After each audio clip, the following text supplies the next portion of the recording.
Mr. Simpson here with Miss Molly. Hi, Miss Girls. And I was trying to think what to put into my science journal for this week. And I was thinking, and one of the things that's coming up in my household is my son's birthday. Andrew's going to be 18 tomorrow. And so we were going to get a cake, put candles on it. And I thought, oh no, he's going to blow out the candles and all those germs are going to go onto the cake. And we didn't want that. So I thought, well, how can we get him to blow out the candles without putting germs onto the cake? So I thought, how about an air cannon? So I got the materials together and I wrote down my materials here. I'm going to make two cannons. Depending what materials you have at your home, you can choose which one you want to do. A bottle, some plastic, and I just use a plastic bag for that. A balloon, a cup, and some duct tape. And we're going to see, can we use these air cannons to blow out a candle? So this is what I did. So this is where you're going to need some grown-up help, because I had to use a sharp knife to cut the bottom off the bottle. I cut the plastic into a circle shape, and I put it on and I taped it down because you want the membrane really tight. And then I taped around, and then this allows me to hit it like a drum, and it forces the air out of the bottle into a vortex, and hopefully that's going to blow out the candle. We're going to see. The other one, air cannon that I made, was out of a cup. And so I cut a hole in the bottom, and I took a balloon. Now, I found a few tricks that helped me out. One was I blew up the balloon a bunch of times to make it really stretchy. And then I snipped the top off the balloon. And then I also found it was useful to tie the end of the balloon before I stretched it.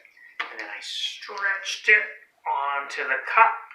And then I even used an elastic to hold it in place.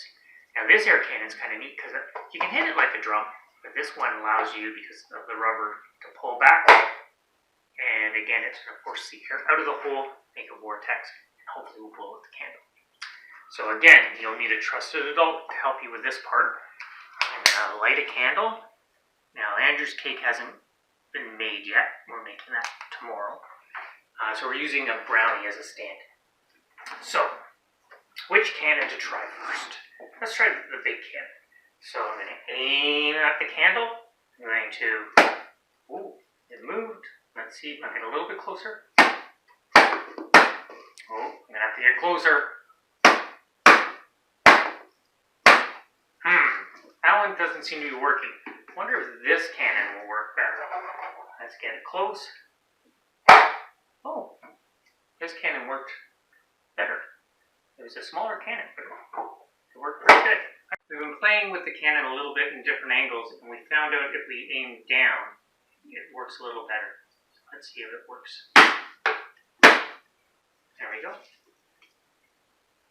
So now you have two cannons, and you can do other things with it besides trying to blow out a candle. One of the things, if you take something really light like a cotton ball, make a little start line, you can have a cotton ball race. So you can shoot the cotton ball, woo, and you can see how far it will go. You might even want to measure using something like paper clips and see how many paper clips your cotton ball went. Or you can use the other cannon and see how far you can go. Find out which cannon works better. Have fun with it, boys and girls.